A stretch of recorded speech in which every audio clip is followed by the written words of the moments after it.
Next is from Michin Sirleaf. The subject is, does Warner Brothers Discovery have a stake in AEW? K100 crew, what's going on? This news goes back a couple weeks and is connected to the leaked list of banned moves provided to Talent AEW along with suggestions from Warner Brothers Discovery to expand the pay-per-view schedule to monthly shows. And it may be a little bit wordy, so forgive me.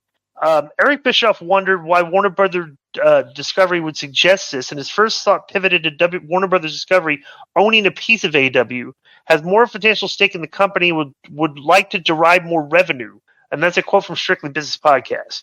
Maybe a week later on Click This Podcast, Kevin Nash was asked about the ban list, and based on his past experience of the creative team with WCW and the same type of occurrence at AEW Time Warner, he felt it was a sign that Warner Brothers Discovery owned a piece of AEW as well. The most recent Strictly Business Podcast, Bischoff had a discussion with Andrew Zeri and expanded on this theory, and the more I listen and analyze it, the more I think it is a viable theory. With Zaslav's reputation for wanting content, I don't see it being too far-fetched, but the only issue I see is Warner Brothers Discovery is still looking for ways to cut costs. So laying out a significant amount of money for AEW seems like a heavy lift. What say you, K100 crew? Does the thought of Warner Brothers Discovery potentially owning a piece of AEW seem reasonable? Or am I reading too much into this, into things? Keep doing what you do.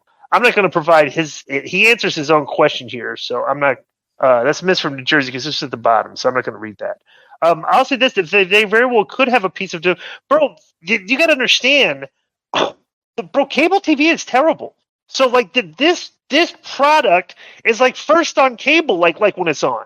So like this might be their number one, like the Warner Brothers Discovery people, like they've looked at their landscape for cable television. Like this is their most important show.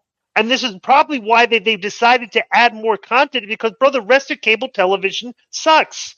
And wrestling is like, even though the numbers aren't that great, it's still for them. It's great for them.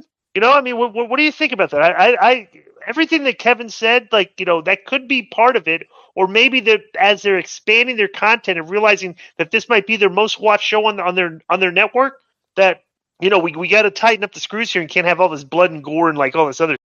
You know, what do you think? Well, we had standards and practices, which, remember, I was always getting in trouble with them. So I'm sure they have like a modern version of that. And it would be smart. Like when AAA started, you know, part of our owners were Televisa, the network, which was good and it was bad. And because now they have a vested interest to make sure that the show does good because they've got money in it. You know what I'm saying? So that might be the same thing Tony's doing. Hey, I'll give you a chunk, you know, and that behooves them to make sure that the show has a good, hour.